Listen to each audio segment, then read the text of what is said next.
I don't have to do a game. Oh. You get time. This game recap. Oh, I'm sorry. Was that out loud?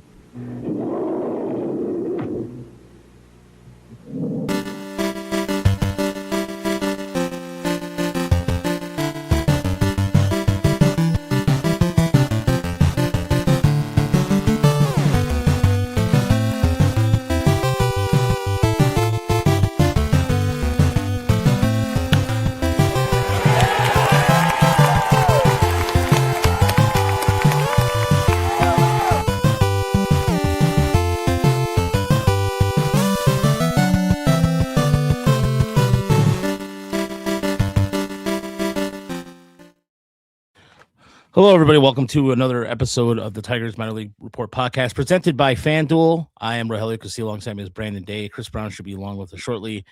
And there he is, just on cue. Chris Brown with the Motor City Kitties hoodie. Hey. Flagship City Kitties, right? Yeah. Flagship. Yep. And man, you guys already got the new gear? Jeez. And looking like a trash panda. Yeah.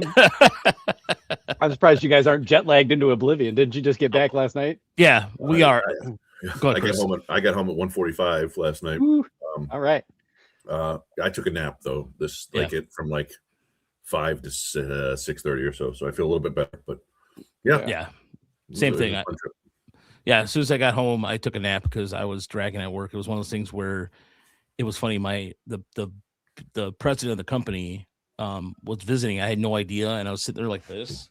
And I was like typing away, and I was like this. And luckily for me, I looked like I fell asleep for a second, and I'm like going like this, and all of a sudden I looked up, and she was walking by. And I was like, and I literally was like, and then I came home and but I'm glad. Yeah, by the way, Tampa airport, fantastic. Tampa's airport was fantastic. The entire process of going through that and everything right now, because right now there's some airport issues across the board. Tampa and Detroit, both. We had maybe 10-minute times in TSA. I know other places are hours long, but we got fortunate there. Our flight did get delayed. Our flight out was delayed, and the flight after us was canceled, but it wasn't a big deal. And then the flight home last night was, on time. It was a little bit touch and go for a while. There was a lot of turbulence. We were going around. There was like a series of storms going across the sort of Appalachia and East Coast, and we kind of went around them into Indiana and back to Detroit. Oh, yeah. There's that front that was laying there because it was like 75 in central Ohio yesterday, and it was still like 32 up here. It's like, what's going on? Big front right there. Yeah, it was interesting because on my side of the plane there was all the lightning, and so it was cool to see it in the clouds. And so but first and foremost, I want to thank Sherry and Jeff for hosting us. They did a fantastic job. They were more than gracious. They took us to the Circle B Reserve on Sunday. We were getting their notes together and took a little bit of a tour of the area. We saw a gator that was probably as close as me as my producer dog is over here. But it was really cool. It was a nice change of pace a little bit, and got to see Cody Saberhagen Athletic and his lovely girlfriend, and was able to but there was a lot. We did a lot in 3 days worth, and let's get started with looking at. Before we do though, Tigers did sign Connor Siebold, and who had the second highest whiff rate in spring training. Yep. Added him right to the 40-man. So Brisky to the 60-day injured list with yet another freaking injury, because Bo Brisky just cannot avoid an injury right now. But yeah, I guess Siebold, he's been averaging 95, 96 in camp as opposed to his old 92, 93. And the Blue Jays supposedly taught him a slider that's much better. And the whiff rates have been up. The vert's been up. I mean, it's hard to look at his numbers and be very excited about this, but like, all right, well, we'll give it a try. Scott Harris is going to be hunting the transaction wire over the next few days, and maybe there'll be somebody else who gets picked up. Siebold with somebody else said it sounds like Seawald. I think it was Spankster the gangster. It's another great reminder of how little like the guys in camp matter, because we're like, and ultimately like it was going to be, are they going to have Hanafi, or are they going to have Sherry? Thank you so much, Sherry. Thanks for watching, but thanks for everything this week. You guys were incredible. And I'm sorry about the missing remote. Jeez. Yeah, Guys go down there, you let the dog out and all kinds of stuff. Well, the dogs are great. They have what are they called? Shelties. And they do agility. Like one of them's a champion agility dog running through the tubes and up the teeter-totter seesaw and through the fences and stuff. It was great, and they were fun. Oh, that's cool. I grew up with one. Yeah. They are very. It's like a border collie, basically, but not the colors necessarily. Yeah.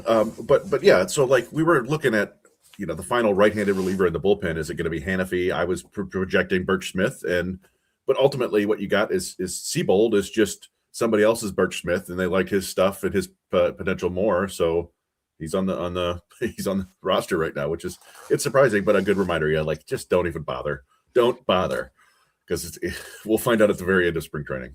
Yeah, I know we're running through this whole long list. Birch Smith, Tanner Rainey, Jack Little, all these guys. Like, none of them. Give me Connor Seabold for the block. So, yeah, it's just how it goes. Most of these guys are in camp to try out and see if something happens, and usually nothing does. So, but so as far as when the making the final cut, as somebody was asking in here, we talked to Hinch on Saturday. They're going to wait till the last possible minute. That's the impression I got, Chris, right? That was what basically Hinch was saying, that they put some timeline together that there's going to be some guys they're going to be traveling with the team until the end of this Arizona trip, and then some are going to head back. Yeah, I mean, Hinch talked to the media, and he said, these guys know that they're not, like he was talking about, like Anderson and Peck and Young, and those guys know that they're probably not making the team, but they're bringing them with them, and it just, it would be weird to me to kind of string McGonigle along all this time and then go, good camp, kid, we'll see you in a few weeks. Like why? But yeah, he said that they, the beat writers were hoping for decisions, and Hinch was like, I have nothing for you today. I have nothing for you. I'm going to dinner with my bosses when we get to Arizona, and then maybe after that I'll know. So yeah, he told Foul Territory the same thing. It's not that we're not going to tell you. We aren't even going to make the decisions. Like, we haven't talked about making the decisions until we have to make the decisions. So, I mean, that's fine. But yeah, you would hate to see just Kevin McGonigle get just rug pulled. Like if he isn't going to make the roster, like you would think they would let him know. Like he would have some indication, because what's he supposed to think? Like, oh, I went 0 for 3 against the spring training Rockies, and that was the deciding factor. Like, no, you can't decide on that. So, yeah, I just have to feel like at least he kind of knows the score, but we'll see. Yeah, you would hope so. And I think, I think that they have decided for the most part, what they're going to do, even if they haven't told the players or announced it yet. And Hinch was talking about how they're not going to it was like he's not going to cut everybody at once at one time. He's going to tell them throughout the day, and it was like, all right, bunches. That's weird, but it's a tough part of the job, right? Like, and for all these guys, and I think that they say it's not like goodbye or whatever. It's like, we'll see you later. Like you're a part of this. Remember, he used to they would bring up Jahan or Badu or somebody from down in Winslow Perez, anybody that was down in AAA for most of the year, but they bring them up just so they know that they're part of the team and they're an important part of that. And we'll see a lot of these guys. It wouldn't shock me if we see Cruz and Valencia and How You Lee this year at all. So, oh, for sure. Yeah. I think there's a good chance. And, I mean, maybe more managers are doing this kind of thing, but we know AJ Hinch is in touch with a lot more of these guys than any manager I've ever, kind of heard of or been exposed to. When they have a good game or when something's going wrong, he seems to be in touch with most of them, the top prospect guys anyway. So he's establishing relationships with all those guys in camp, even more so than probably they did last year. And, hopefully that kind of just helps smooth things when he does have to have those conversations. But as we say, there aren't very many question marks. John Peck's not coming north, and Max Anderson isn't coming north. I mean, I guess there might be a question about where Peck ends up. Like, he could go back to Erie. He could certainly go to Toledo and play shortstop there, because I don't know, maybe Trey Cruz doesn't play as much shortstop, or they mix him around. I don't really know. I was actually a little surprised that Max Clark ended up in AAA. I kind of thought they'd give it a month and let Trey Cruz play a whole bunch of center field first. But they could, who knows? I mean, they might move Max Clark to right field some, to get him used to playing alongside Parker Meadow. I don't know. There's a lot of different permutations that we know they like to mix it up and get guys used to having to play wherever they put them in. So as far as the backfields go, the checkout, they don't sell tickets for the backfield.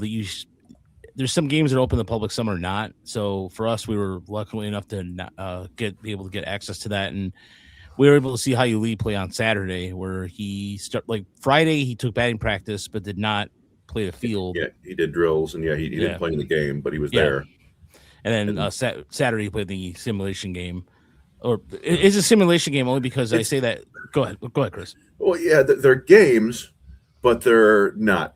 They keep score, but they also, like the first day, Kenley Jansen was the starter, right? And he got to like 15, 20 pitches, and they're like, oh, roll it. They call the end of the inning, and now the Tigers are up. And then other, like late in the game on Saturday, they'll start doing situational stuff. They'll start an inning with a man on third and say there's 2 outs, and you got to teach you how to make that play, and then they'll keep going with a regular inning. It's really interesting to what they do back there, and we saw that with the drills they were doing.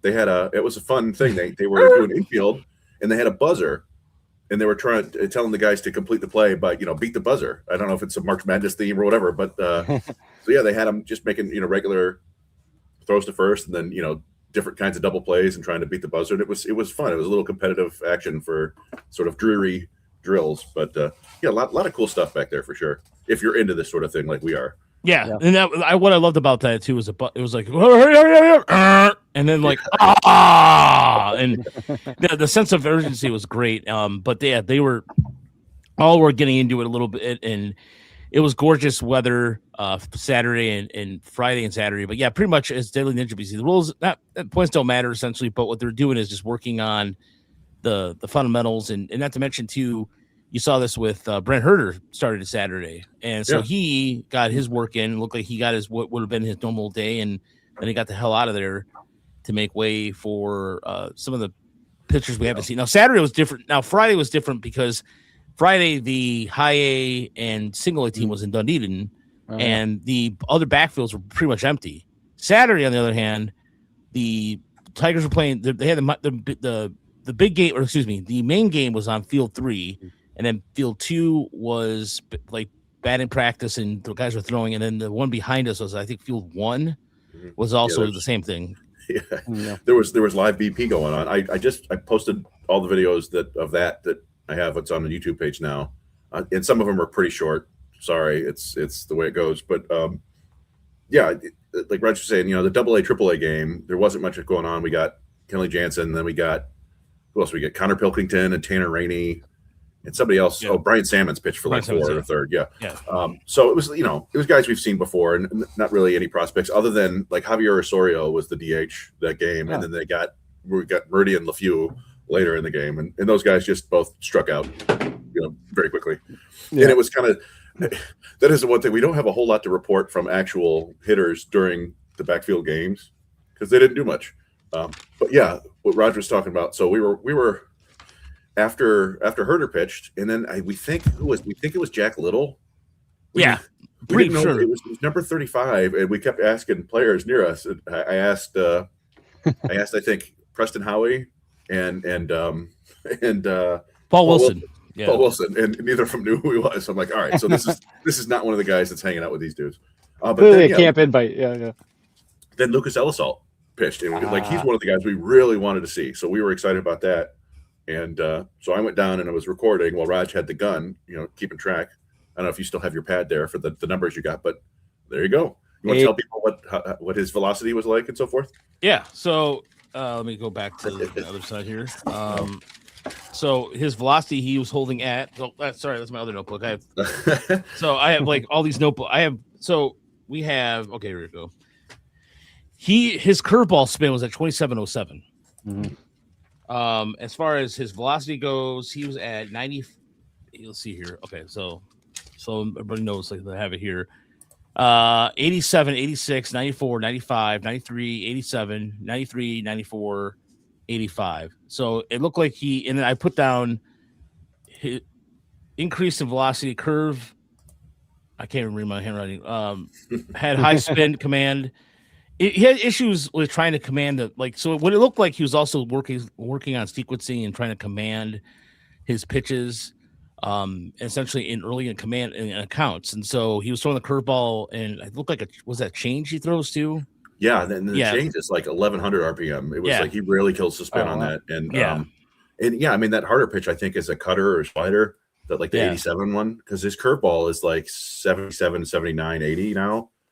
And it's that was a beautiful curveball last year at like 75. And the Phillies coaches were talking about it. I was standing down there recording right next to them doing their TrackMan stuff. Woo! Yeah, they're like, oh, look at the depth on that thing. And we're like, yes, that's correct. But you want more? Yeah, I mean, you want more velo on it, obviously. And if he can still, rip it at 2700 and throw it, 79, 80, that that would probably be better. So. And then he's got he had like a mid 80 slider, but doesn't necessarily use it that much. I didn't see him throw one slider. It was basically curve, change, cutter, fastball. That was what I mainly saw. Go ahead. I just want to point that the key here is his fastball averaged 91.3 last year in Lakeland, and he was sitting 93 and touching 95, which is exactly what you want to see. Like, it may be a little bit more, but his fastball has great shape as it is. Yeah. And he knows how to use it. So, that was fun. And then we saw Caleb Blaze also pitch, and that was the University of Maine. And this is Chris's bat 92, 91, 94, or 84 with a strikeout. Then 84 fastball. Oh, sorry. F is F. I mark if it's a foul or a strike or a ball. Oh, all right. Sorry. All right. So K 84, 94 strikeout. Yeah. Then he hit 85 there. So he had he had 12 pitches, 9 strikes, 3 whiffs. Yeah, he was pounding the zone his first inning. And then I recorded, I think, another 2 or 3 innings for him that's up on YouTube. He had, his fastball was generally sitting there like 92, 94, maybe 92, 93, touching 94. Breaking ball looked pretty good, and he mixed in a handful of changeups that were solid. So interesting looking prospect there too for a guy that, what did they get him in the 4th round last year? Yeah, 4th round. Yeah. So it was good to see him. And then Ben Jacobs, we didn't see Ben Jacobs, but he apparently was pitching either Tigers Turmoil got him. He was in Dunedin, I believe. Yeah. So, but he posted some videos of him pitching. So he's alive and well. And but the funny thing is, at this point, we just want him to get to the season without breaking before we ever even get to see these guys, the way things have gone. So I'm down there looking at, recording El Assault. Raj has the gun, and we hear this pop, right? Like from the other field, and I look over, and I see Koba on the back. I see Yonan Koba over there doing live. And I'm like, and at the same time, like Chris, look at the same time. So I ran over there, and again, I got he was working really deliberately, so I only got 8 pitches from him. But yeah, he looked like he did on video last year. It was a fastball. It's like 93, 95. He broke out a couple really nice sliders, a couple of changeups. One would be like a 30 grade pitch. The other one would be 60. So, and the main thing that stuck out to me is when he left, I was like, oh man, he is a small kid. He's like 5'10" tops and maybe 160 pounds, but he really is very athletic and a good mover on the mound. So exciting to see him. And let's see. We might have to kind of rearrange what our ranges for pitchers are too, because it has been hilarious, with the whole re-ranking of everyone's height, because I think they even did all the pitchers too. So we might see that come in, but seeing all those hitters suddenly 2 inches shorter, it's pretty funny. So we saw Cash Kuiper and Wet Wiki as well in the backfield. Yeah. And, nice catch by Carpenter there. Oh, you're watching the game. Yeah. The game's going on right now. So Koba was then followed by Elamon Cruz, who I don't know if anybody's talked about. He's interesting in that, I think he's a 20-year-old. They signed him out of Mexico, and he was 91, 92, but it looked like a fastball had some nice ride to it. He was getting swings and misses at the top of the zone. And he was throwing just tons of curveballs that looked pretty good, but they were 73 to 78 miles an hour. They were ranging all over the place. But what was fun about that? Didn't they sign him just 2 weeks ago, something like that? No, I think he was in the system last year and the year before. Maybe at least last year. And he looked like a pretty good sized kid with good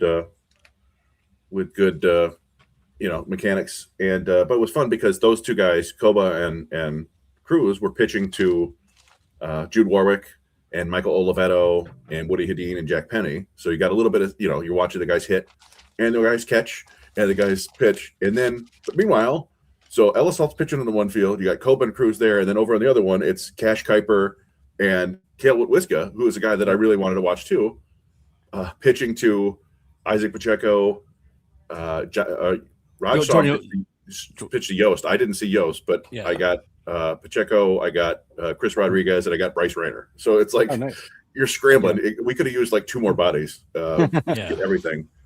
But it was a lot of fun and a lot of sunlight.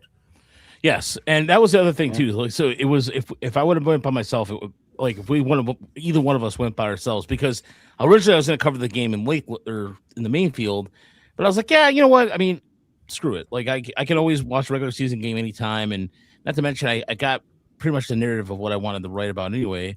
And then I'm glad I went out back there because it was a lot busier back there than it was, and but was able to capture quite a bit of the guys we wanted to see. We didn't see Jaden Ham or we didn't see Salcedo or anything like that. And then we always get questions about Kenny Suara. I haven't seen him yet. We didn't see we did see Witherspoon walking out when we were there, and then it was randomly kind of cool to see. We saw Tony Capitelli, the new Erie Seawolves manager. I talked to him for a minute about the catcher situation in Erie. We just made a joke, and he's like, we joked around about it. It was nothing serious. But no, it was another takeaway too about the backfields that I noticed with the lineups too was they were very, like the who was it? What was the guy who we saw that we haven't seen really play yet? Bo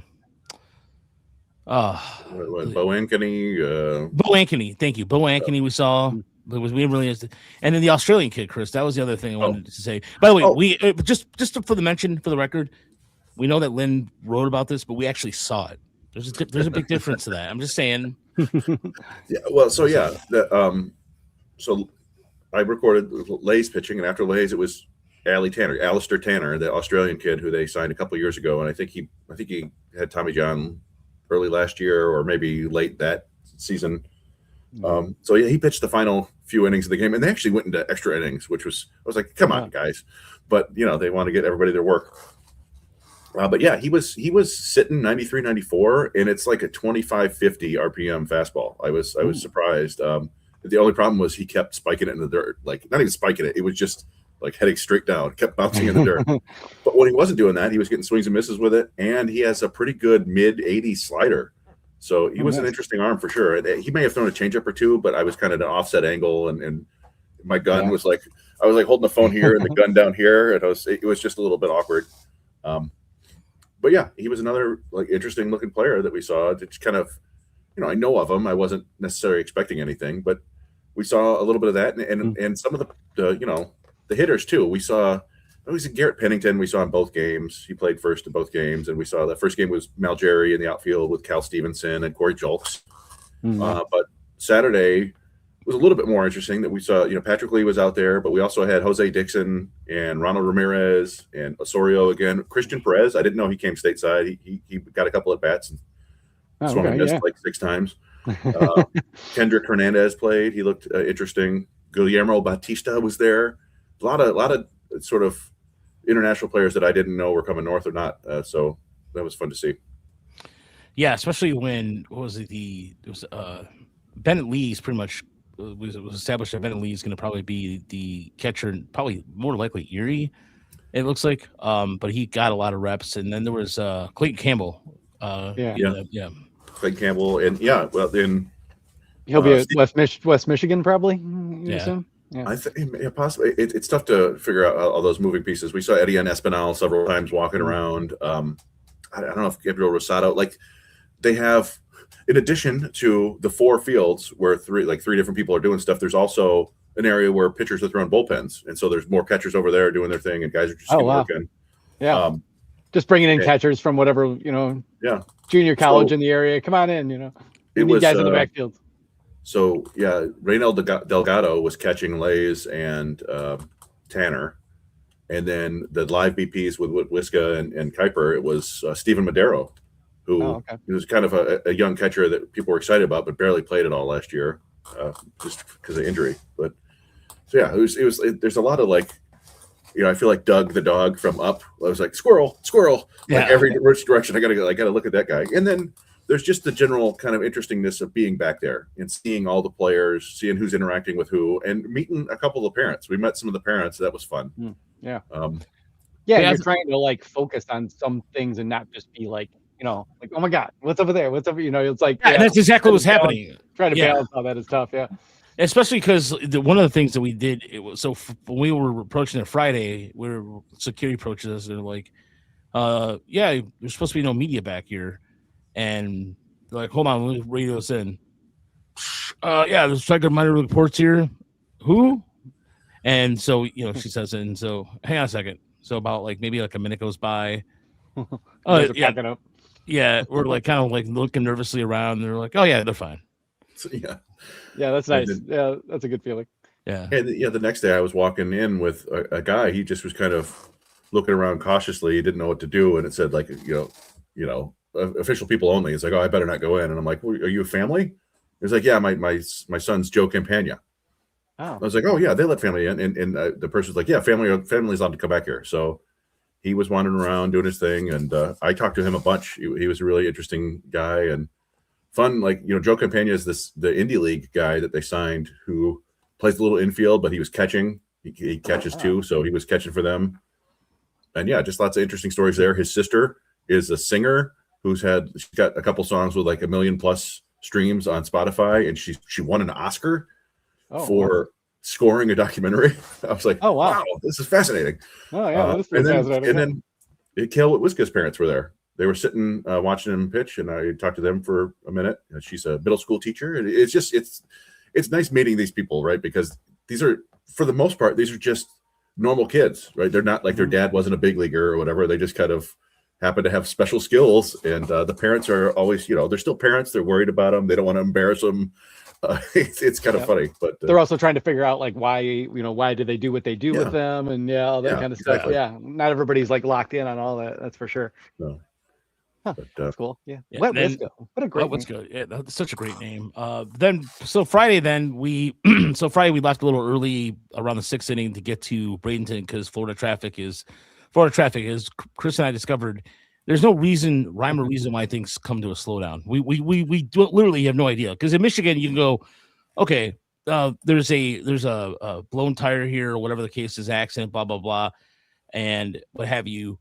In Florida, there was a couple times we're sitting there going, what just happened? Nothing, literally nothing. And some Floridian just went squirrel. Yeah, pretty much. Yeah, pretty much.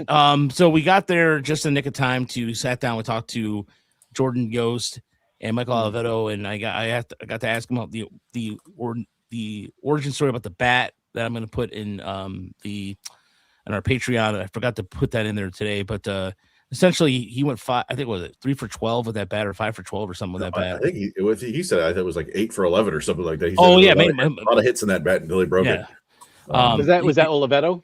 Yeah, he made the bat. He made the bat in class. He's like, why not? So that's what he made the bat in class, because he took a carpentry class and he thought, hey, why not? Why not make a bat? And I think he made it out of ash too, or no, it was maple. Maple. Yeah. He put a lightning bolt in it. Yeah, it was a wonder bat. It was shop class, and the one project you get, you're allowed to do whatever you want, and he picked making a bat, so it was kind of fun. Yeah, it makes sense for a baseball player. They were talking to Rayner right when we got there, so we got to talk to listen to him a little bit. I didn't ask him any questions, but it was a lot of that was the perspective he gained from being out for a year and just being happy to be back on the field. And Yost was interesting. He looked bigger through the upper body. You guys notice that with Rayner? Yeah, and I think it just looks natural. Like he wasn't like he's pumping up like crazy. It's just like he's growing as a person, and better nutrition, all the exercise, and you get bigger. You see that with all those dudes. Like you get down there and like geez, like Kerry Carpenter is like totally yoked up, and so is Colt Keith. All these dudes, they're like, oh, if you forget. But same with Yost. Like Yost, he still looks super young, and very. It's such an interesting frame because his shoulders are like super broad, but it's just like very skinny, and you're like, he could get significantly larger if in time. But fill out that back and still be kind of a slender, like somewhat narrow-hipped, speedy, agility type dude. And Oliveto it was fun talking to him. He was all three of these guys were really personable and good interviews. And Oliveto, like, immediately we're like, yeah, that's a future manager. Like, he's a catcher, and you could already tell, he's going to manage one day. It's just kind of funny. Wasn't he committed to Yale? Yeah. So yeah. Smart guy.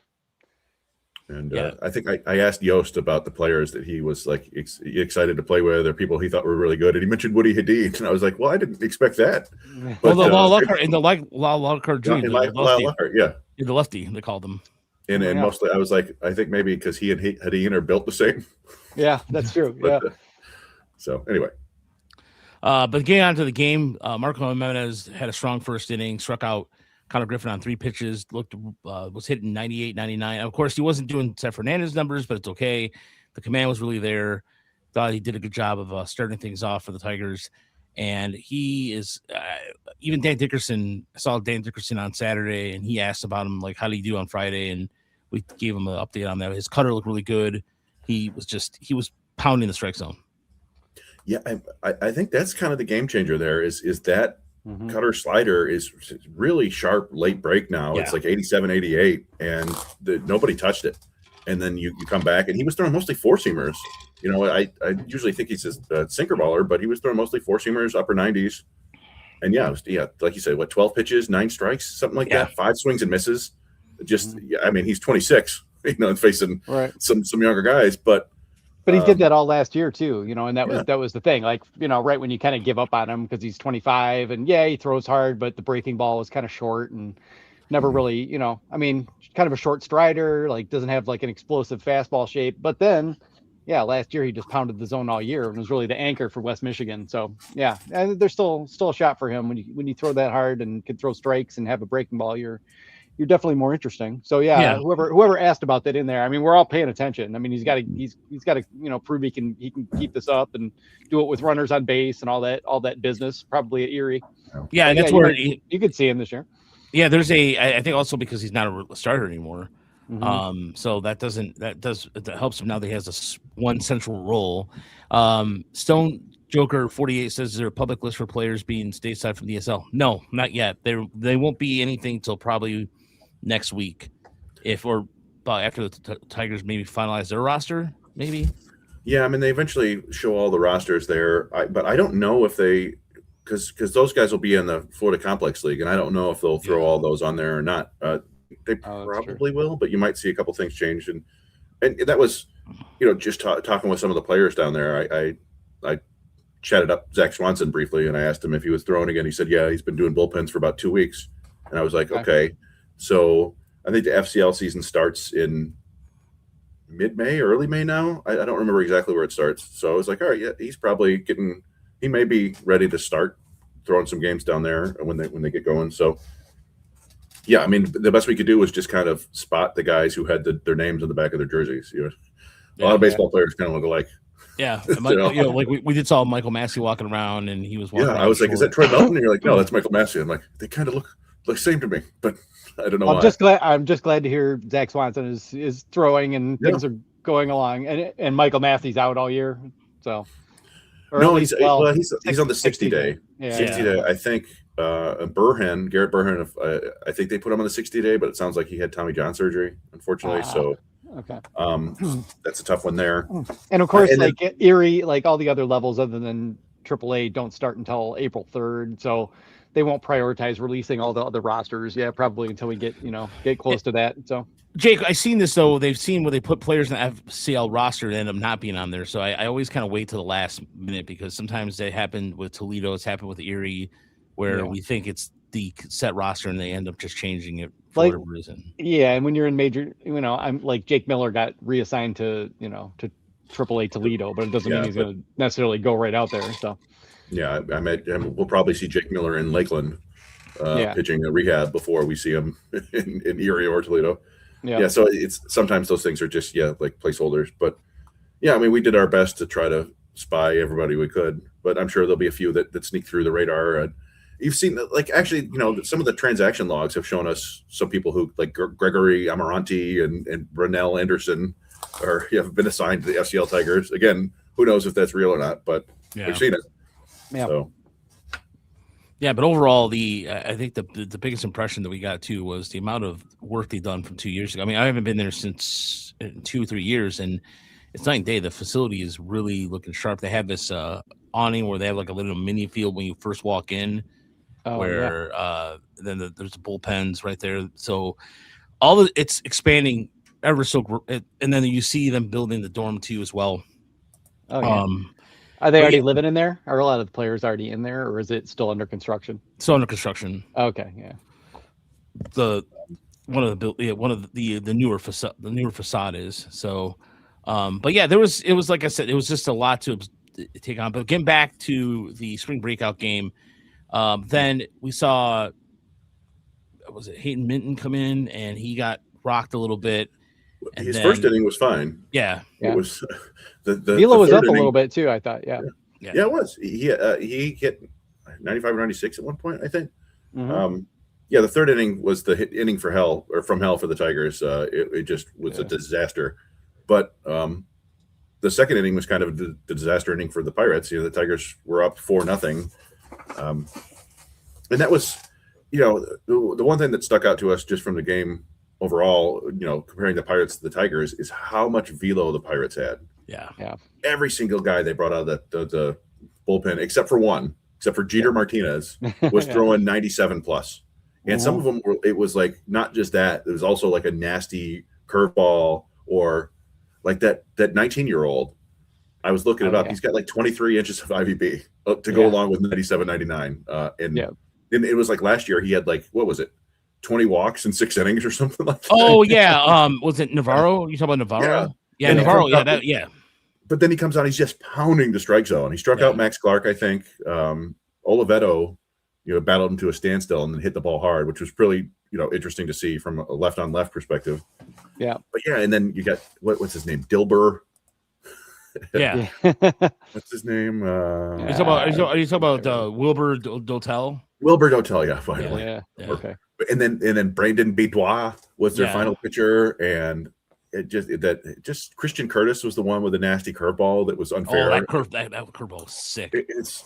So those arms were really impressive, but then it was Joe Miller time. Well, if we want to talk about that third inning, we can. But I mean, like Carlos Acquira. It wasn't anybody we really need to. Yeah, I mean, it was like it was BP, but then Joe Miller came out there and was shoving. Like he was. I know I was texting you, Brandon. I know you immediately. I think I was texting you. You're like, you sounded skeptical. You're like, Joe Miller, what? Like, I was watching, but I wasn't looking at the velo. I was just like sitting back there, and I was like, Joe Miller, 95, 96. What's happening? Yeah. And so it was funny because the same thing. I text a few other people like, get the fuck. Get out of here, Joe Miller. But he struck out 5 in a row, was really hitting the strike zone. He had an 80, like some ridiculous whiff rate, but his cutter looked really good. He was able to, and this is he's a guy who we saw last year in West Michigan. Location, it has to be in location per pinpoint location in order to. He's not a strikeout guy, but I mean he carved up Connor Griffin pretty well. He looked really good out of there, and I just was. He knows how to pitch. It was just sort of like, what if Carlos Pena threw like 96 all of a sudden? I'd be like, oh my god. I mean, he was. It was a little bit. He was doing like an Emmanuel De Jesus impression. Because we saw him at opening day last year in West Michigan. It was Joe Miller against Chase Burns. But Joe Miller was having all sorts of success by pitching backwards. He would just be pounding them on the outside with sliders and changeups that are just off the edge, or getting swings and misses, and then he would throw a 91-mile-an-hour fastball right on the inside, and they weren't looking for it because these are A-ball hitters, and he got a ton of those. I was like, okay, this is just like a crafty lefty. He's gonna pitch in the minors for as long as he wants, and then suddenly you've got that pitching ability, and suddenly like 3-4 more miles an hour. It was funny. I was with Ryan Walsh tonight. On the radio show there, and he talked about, he compared it to those basketball players who are guards and they have all the guard skills, and then suddenly they grow like half a foot. Oh And yeah, so they did that you're- last burst at age 18. You're- Yeah, You're Anthony Davis. You're like 6'11" and super athletic, and you could dribble and shoot and all that stuff. It was like, yeah, that's a great comparison. I think these guys know how to pitch, and then suddenly the velo pops, and Yep. as long as he keeps throwing strikes, and it can come late. Yeah, I mean, Yeah. it is. I mean, Joe's what 26. And every once in a while there will be some guy like in their late 20s who comes back from Korea, and it's all of a sudden like, oh, this guy throws 5 miles harder than he did when he left. What Yeah, happened? and there was what was interesting too is that the performance, he was working with the performance school or one of those places, and they quote tweeted myself and Tiger McGonigle report because I tweeted out something like 95. This is interesting, and same thing with the account, and so yes, you're right. Deadly Ninja Bees, the Guardians have been doing that for years, absolutely. Yep. But Yep. Just getting those command guys with with 2 good breaking balls, and then eventually the fastball pops, and they've got a real pitcher. And that after Miller, there wasn't anybody that was like super. I mean, we saw Drew Summers. We've seen him in the big leagues before. We saw Dylan Smith, seen him in the big leagues. Tanner Colehep. We got Moises Rodriguez, but those guys only got to pitch like briefly, and then they got Trevin Michael in the game at the end. But they kept the Pirates off the board for the rest of the game. It was just the third inning. They gave 8 runs in the third, and that was it. But that was enough for the Pirates to win. Yeah, Eduardo Valencia's defense didn't help them there either. So that was he looked rough. He did. He had a terrible game in general. I feel bad for the guy. A couple of ground ball double plays. He hit a weak grounder to Tamir Johnston, who's a terrible defender. And he booted it and threw it away. So he reached base on that, and he did score from second. I'll give Valencia some credit for that. That he struck out in his fourth at bat. And it was a pass ball, a couple dropped pitches, a wild pitch that should have been a pass ball. Like he should have gloved. Just just not a good day. That's the ill-advised throw, and then a bad throw. Yes. The third. Yeah, not great. But I guess if we were gonna list like who in the upper minors like is our relief prospects with the best stuff to maybe come help the Tigers this year, I think we might settle on like Tanner Colehep, Tyler Madison, Dylan Smith, Moises Rodriguez, and you saw 3 of the 4 right there. So, it was a decent showcase. Obviously, the Tigers don't have the starting pitching prospects who are healthy right now to kind of star in that game. Not that they would star, but that would kind of be a spot where maybe an Andrew Sears or even an Ellisalt if you felt like it could start, but just didn't work out that way. So they just rolled out the relievers, and it was nice to see them shut those guys down because the Pirates do have a pretty good hitting system to go with all these power arms. Yeah, Mitch Jeb had that triple that he was quick out of the box. I didn't realize how quick he was out of the box. And I've always liked Mitch Jeb. I thought if the Tigers had an opportunity to draft him, I remember we talked about that draft night, based because he's kind of like that Tiger profile. He was really good at controlling the strike zone, can really generate his own kind of opportunities for himself. And so, that triple he hit off the wall was a screamer, and the hardest hit ball of the game.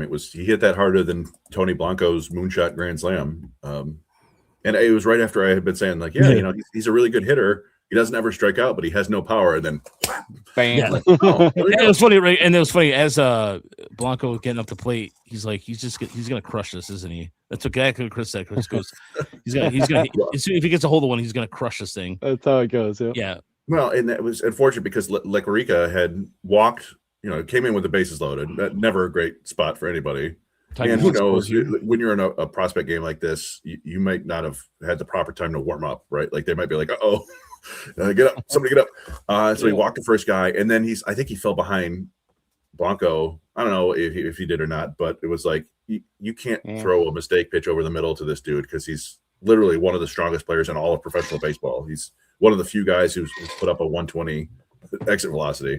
Yeah, and that thing, he just mishit that, and it went 7,000 feet in the air, and it was a grand slam. And literally you saw it it was like almost like a green light because he adjusted his hands, dropped it, and as soon as you saw that, like it was just it's like a softball, like how you do in a softball, you like step up and just flatten out your swing. That's exactly what happened there. And by the way, for those who have not been to downtown Bradenton, it's a really nice downtown. Like you go down there's a waterfront, there's a little walkway along the bridge there. It was really cool.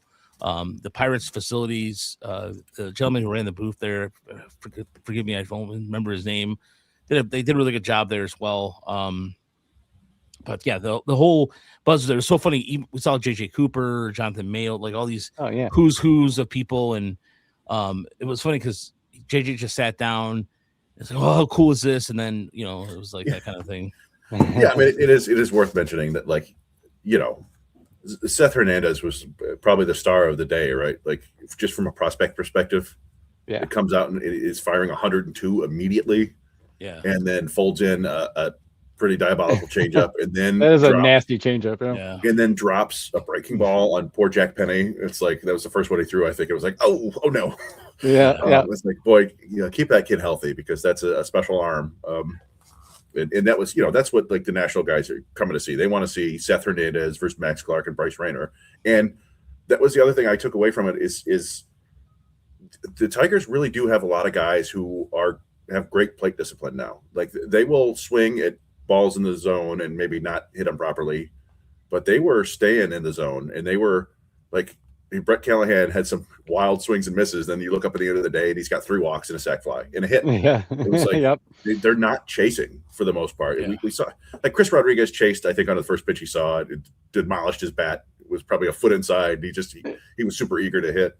And Yost had to chase a little bit, I think, a couple strikeouts, but yeah, really good plate discipline from it's clearly something that the Tigers are targeting and working on. Yeah, one of the things too about that Callahan sac fly too was the same thing. He just missed. He just missed that ball. Yeah. But again, even his bat seems quieter. He doesn't seem like to do as much pre-motion.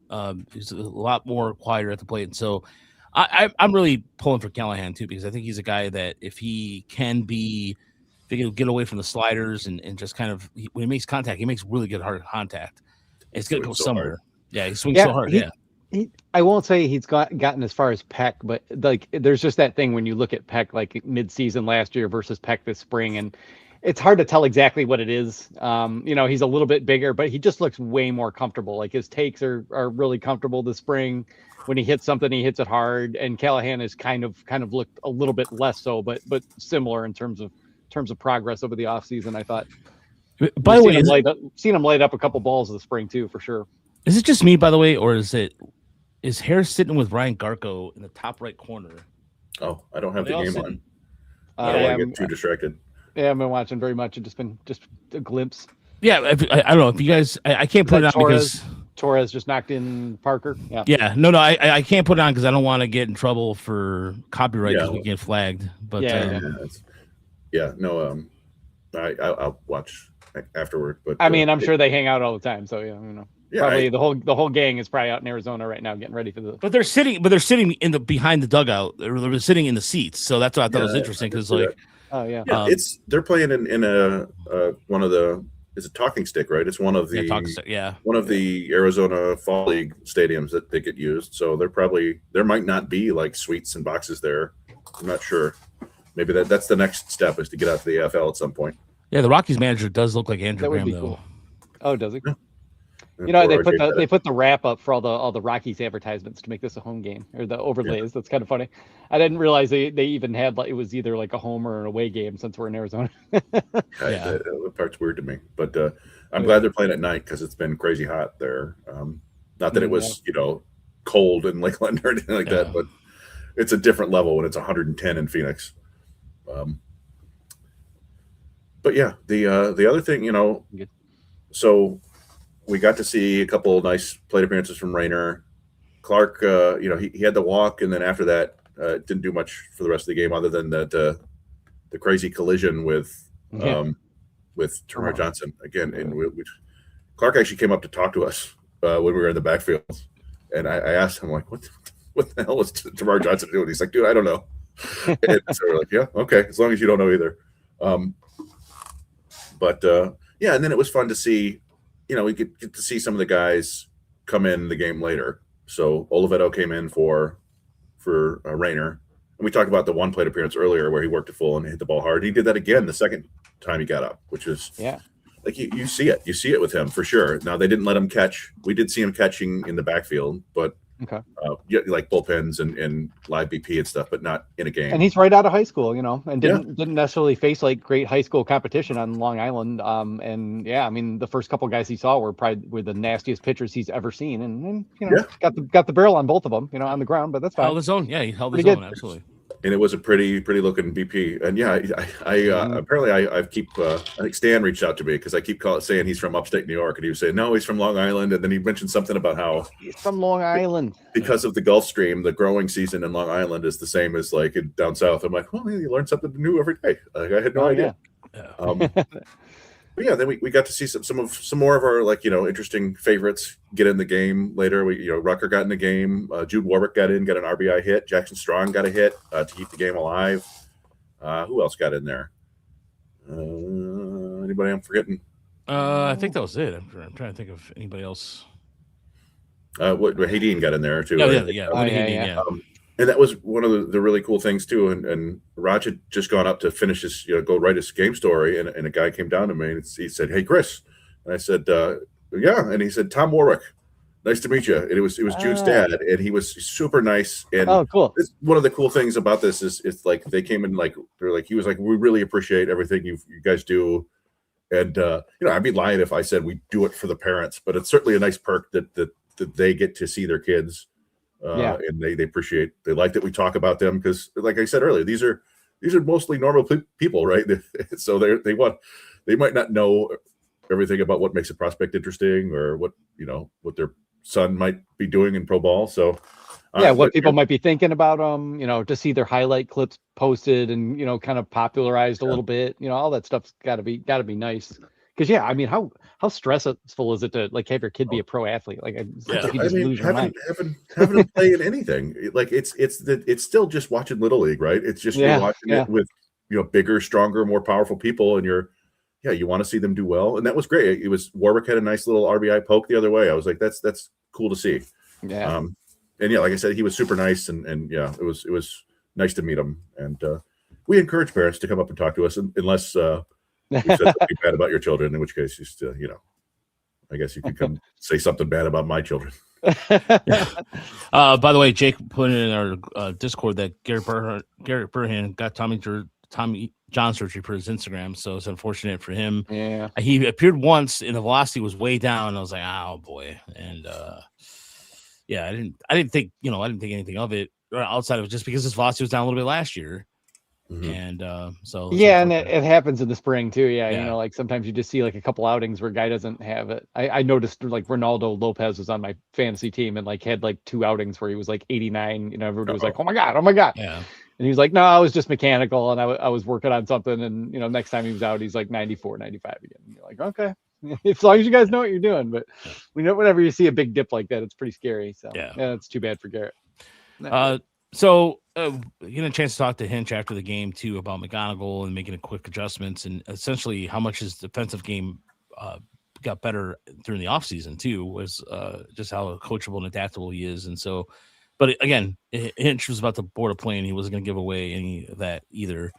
Just tell us, AJ, come on. Yeah. So, but yeah, there was I think, look, if we're going to, I think we're all in the same boat here. I think he heads to San Diego.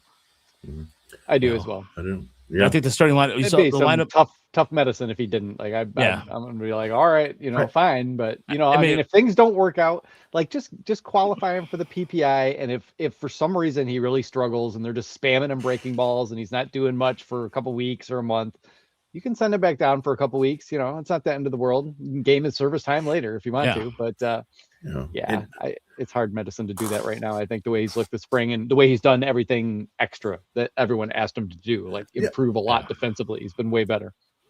Yeah, I mean, I'm sure that they have the more advanced defensive metrics and know, like, okay, maybe Javi's still better shortstop. But we're seeing him play a lot more third base lately, which is interesting. And Keith DHing. So look at the lineup tonight. The lineup tonight's an indication to me that's a regular season lineup right there. You have it may depend on who's pitching, right? Like Flaherty just got a double play. I think Verlander. Whoa! What happened? Sorry, that ball is gone. Troy Johnston. Wow. Oh, you're ahead of me. Who the hell's Troy Johnston? I don't know. But yeah, if there's a lefty on the mound, maybe, Keith hasn't hit lefties. So maybe you start Javi at short and play McGonigle at third, and then you can switch it up as you pinch hit later. Like, having that flexibility to move them in and out. Because they don't want Javi just sitting there. And he's not going to play a ton of center field. He'll play some, but as long as Parker's still there. So. So yeah, man, I do think, and the thing for me is like, yeah, McGonigle hit 250 whatever in Erie, and if you care about average, you'd like to see that higher, right? He hit 370 in West Michigan, and he may struggle to hit for average as a rookie, but I don't particularly care that much because we've seen that he's going to walk, and he's going to hit for power when he makes contact, and he's a competent defender, like more than that, right? He's made some really great plays. So that was my big thing that I thought that might keep him back, is if he just didn't look like a viable big league defender. And he's passed every test in that regard. So whatever he has to learn as a hitter, he has to learn it against big league pitchers. Like I guess you could go to AAA and have that sort of junk ballers throw you a bunch of changeups and curveballs and work on that. But that's the main thing you see, is that if you've got a really good breaking ball, you're probably not in AAA. Like you're probably in the big leagues. Right. It's like, if you can throw it for strikes and spin it consistently. Yeah. So and that's the thing, people have been, like the counter argument I've been getting is like, oh, well, he's been like 3 for his last 32. And it's like, yeah, but he walked like 10 times. Like they're not pitching to him, I mean, they're throwing him a ton of breaking balls. He's taking his walks. When you leave something up, he's hitting a homer. And if you go look at his spring training numbers, those don't include the Dominican game, where he went 3 for 3 with a 461-foot homer off Luis Severino. So don't leave that out of your equations when you go to make that calculation. But that includes Parker Meadows, which is funny because people are, for whatever reason, I don't know why, people do not want Parker Meadows to make this damn team, and they're like, "Well, look at his numbers." Well, I look today, in his last 2 weeks, he's hitting over 300. So I mean, and you can't have it like both. You can't like I will tell people till I'm blue in the face, like batting average just describes what type of hitter the player is. Doesn't have anything to do with how valuable they are, really. Maybe a little bit. I mean, you'll take a high average guy over a low average guy, but if their OBP is the same, it's not that big of a difference. We all know this, and we also know that 40, 50, 60 plate appearances is nothing. That's 2 weeks of games, and every player will have a bad 2 weeks of games, at multiple points through any season, as far as batting average on balls in play. So yeah, I mean, the Tigers are obviously going to think about it more deeply, and they've got metrics that we don't, and they see things and know things that we don't. But I just don't see anything that we have access to that says to me that he shouldn't be the opening day shortstop, and play some third base too. That's fine. Yeah, and with Meadows, you see tonight he grounded out. Dingler got a single, Meadows grounded out, but then Meadows stole second and scored on Glaber's. It's like, okay, he does other things. Yeah, he's one of the few guys on the team that does run, at least steal bases, and so I think this is it's a bad defensive team.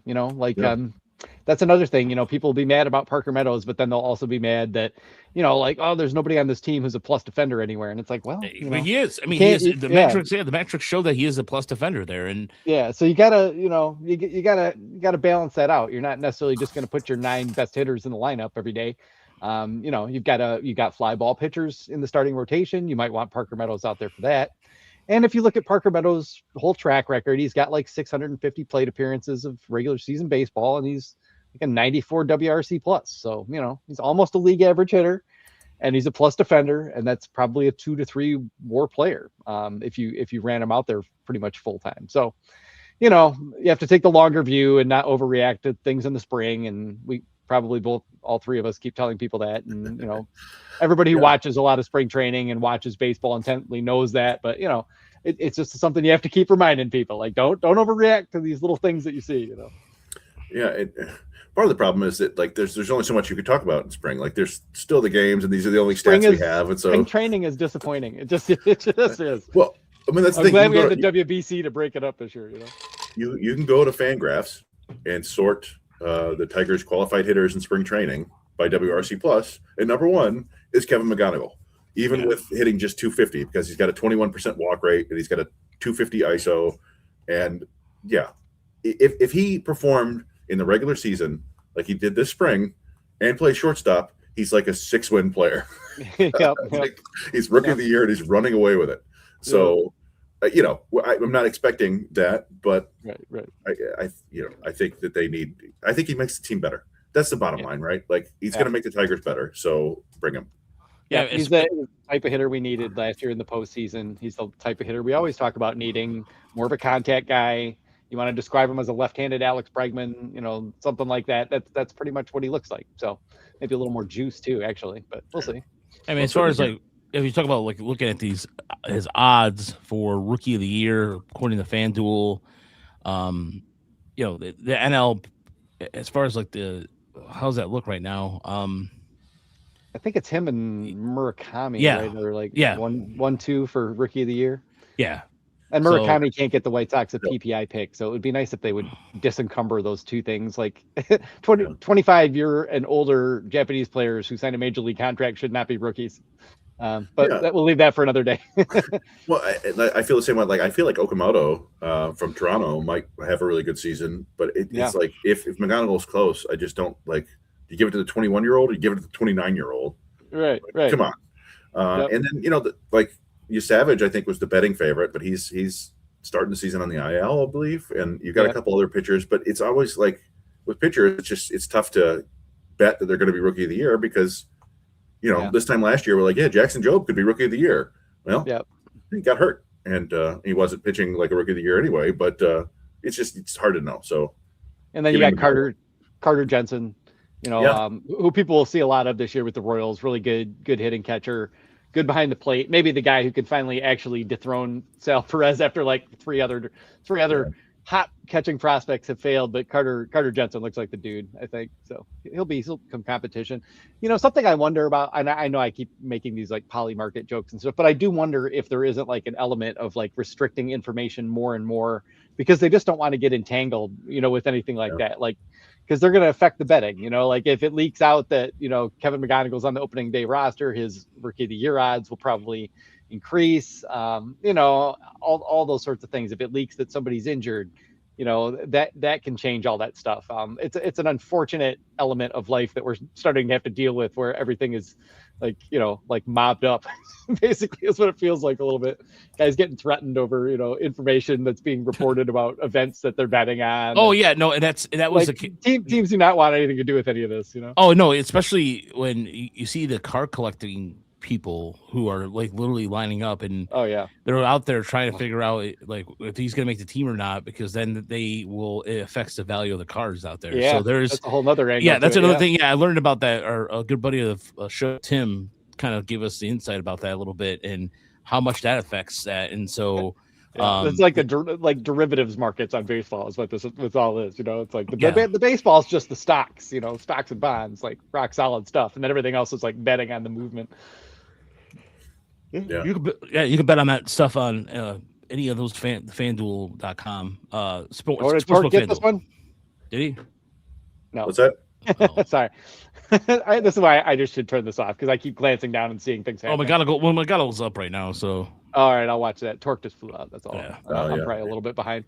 By the way, I feel better as far as like the Rockies go. I know Karros was Eric's his son played on the Rockies, but I didn't realize it was that quickly. He was already up on with the big league squad, but the rest of the team, I'm just like, I have no idea who these guys are. It's a very random collection and unfortunate. Our condolences is too strong a word, but too bad for RJ Pettit that he gets taken in the Rule 5 draft and was gonna debut and he's out now for the year, so that's kind of a bummer. But and they've got Gabe Rivas over there now. They've got Brand running the front of the show. Like I don't know. At least it's interesting over there now. Like for years, it's just been like, what is happening? And now it at least feels like there's people there who can develop a plan and maybe do some things. But it's still going to be another brutal year. Another brutal year for the Rockies. It was a strike there. Just McGonigle walked, but they challenged it, and it was a strikeout. Oh yeah. It's been interesting seeing some of these strikeouts in the corner because I kind of thought am I overestimating how much this is going to happen? But yeah, it's like the seam depth, just like skimming one of the corners, and you're like, oh, yep, okay, this is pretty detailed. That's good. Yeah, that was an interesting play. They threw a bunch of breaking balls or pitches inside and then got them away. Yeah. But, learning. But yeah, I don't know. It was a hell of a trip down in Florida. A lot of fun. I like Raj said, we really bombarded baseball on Friday and Saturday, but we were able to get some off time on Thursday and Sunday, so that was nice. Like, yeah, it's tough to. I mean, you want to see as much as you can, but yeah, it's nice to get out and go see some gators and wander the beach or a trail or something. Well, I think on Friday we left their house at 8:30. Yeah, or earlier, and didn't get home from Bradenton until 12:30. Yeah, Ooh. and that was we took like a back road, and that was one of those roads where it was like for a long, like seriously for like a stretch of like 15 miles because we got off the highway to get, I think it was something to drink or something, and the map took us a different way, and it was like all back roads of Florida, and I'm not kidding, I did not see a single street light or anything. It was all country for 15-20 miles, and that was like one of those things which is like you're like, Michigan, you could in Michigan you have an idea where you're at and everything, but I have no idea where I'm at in Florida. That's true. So it felt like sort of taking the like back roads from like if we were going from Grand Rapids back to like my house. Instead of taking 96, we just take back roads, and it's like, where are we? Like this is just nothing here.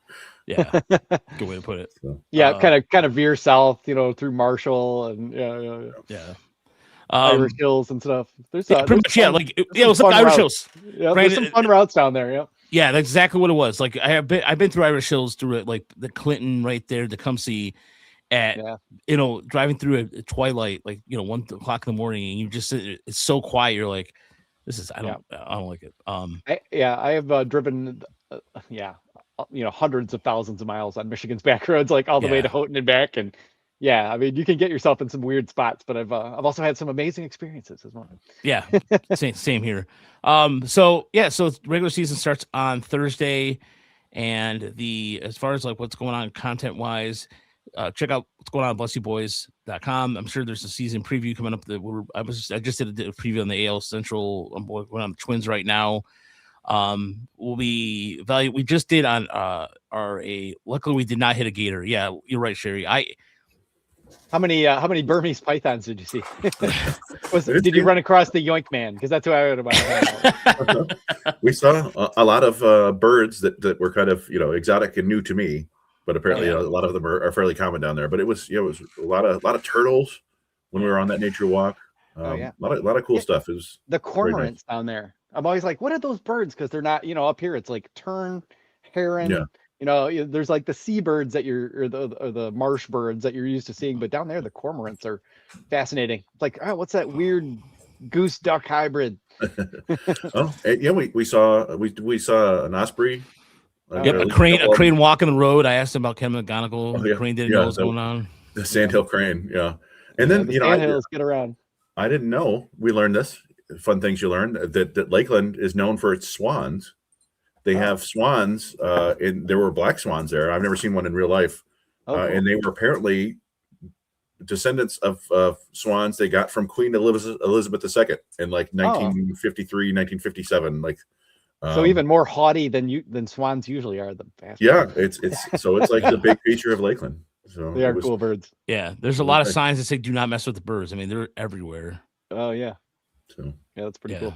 But so Thursday starts the regular season. We will, like I said, if you check out both our sites, for Patreon folks, there's a day one scouting overview for paid folks, and then there's going to be probably day two with some of the clips that Chris has been posting on YouTube, in addition to what we saw on Saturday in the Backfields. And all the reports should be up. So thank you so much for watching, and thank you so much for subscribing to our Patreon. And you also supporting the GoFundMe went a long way, and it helped pretty much fund 95% of the trip. So nice. Thank you. It was well. It also helped me get a new board. So the reason why there's no sound issues tonight. Yeah, sounds great. There we go. Yeah. So I was just going to point out, like, they the Tigers did. Everyone's still wondering what the heck's going on with the cable situation. The Tigers did post something. Ben Fiedelman and I think Danielle Bruce were both talking about it, that it should all be active on Thursday eventually. It's just coming down to the wire. I know, like, I think someone told me Spectrum already has the channel like listed, but the rest of them are supposed to come. So if you didn't sign up for Detroit Sportsnet streaming and are looking for it on your cable, it's supposed to be there on Thursday at the very last minute. So so you got that to look forward to. There's another one. Go ahead. I haven't paid much attention to that. Like, and Ryan Walsh asked me about it, and I was like, Yeah, we don't know. Yeah, I no, don't know. it's not. It's not. A lot of people are mad at the Tigers. I don't think it's the Tigers' fault. It's not really. If there's anything they can really do about it, and so yeah, all the other 10 teams are in the same spot. Yeah, it just seems like it is weird because you kind of knew this was going to happen. Like I was writing about this last fall, and I'm not like I'm just reading other people's stuff. So we kind of knew this was likely to happen, and you thought maybe they would have the contingencies a little more prepped. But I guess it doesn't matter as long as you turn on your TV on Thursday and Tigers baseball is there for you. That's as good as it goes. Yeah, for me, I mean, I'm watching online anyway. So me too. Yeah. I'm just doing the monthly package. I never know. Like sometimes I get real hype and want to watch Red Wings a whole bunch in the winter, but by and large, I don't watch that much sports in the winter. It's pretty much just Lions. So yeah. We'll see. And let me just promote over on our on Blush Boys, like absolutely. You just we have there is AL Central previews for all 4 other teams from my boy Alex Cannon at the corner. So all that's there, and we're wrapping up the prospect reports. I've got 3 more left to go. So it's just Rainer, Clark, and McGonigle right as the show starts here. So it's gonna wrap those up, and do you guys have like a predictions thing that you guys do too? Yeah, we're doing well, you know what we're gonna do, Chris? We should do is have the over-unders and over-unders on the website. That's our traditional thing we'll put on the main site. So we'll put that on the main site. Yeah, we're gonna do that, and then I've yet to do mine. I still have to do that. I'm gonna probably do that tomorrow. I just did a took the notes, my handwriting, which is somebody I put this in the Discord. I write cursive, and no one can ever read it, and I used to write cursive, and it's because everyone hates cursive now. I have like this bastard form of like kind of mixed, I don't cursive the things that don't look good anymore. I just print that part and then cursive it together. I'm like, I don't even know anymore. Yeah, and I've had the same problem because every time I print, I'm like, it looks like I'm painting on a cave wall or something. Like, but yeah, I have the same exact problem, and so Catholic school for 12 years is like everybody writes cursive. No one does. No one. That's the biggest lie I was ever told in school. Yeah. I know, and mine is perfect compared to the boards that they had for us back then, and everyone hates it. So, and they always have. And Jimenez, we did talk about him staying about 30 minutes ago. So we talked about him during the beginning of the recap. Yeah. I mean, we got 1 inning of Marco Jimenez, and it was very dominant, but that was it. So it was like fastball good, hard slider looking good. Swings and misses. Good job. Yeah. Go to Erie, do it for a couple months, join Tigers. Yeah. Profit. Yeah. Well, yeah, I mean, that's relievers like him can move very quickly if it clicks. We saw that with Dylan Smith last year. He got at the big leagues within first we heard there's a velo spike. He's finally been a reliever, and then he was up in Detroit 6 weeks later.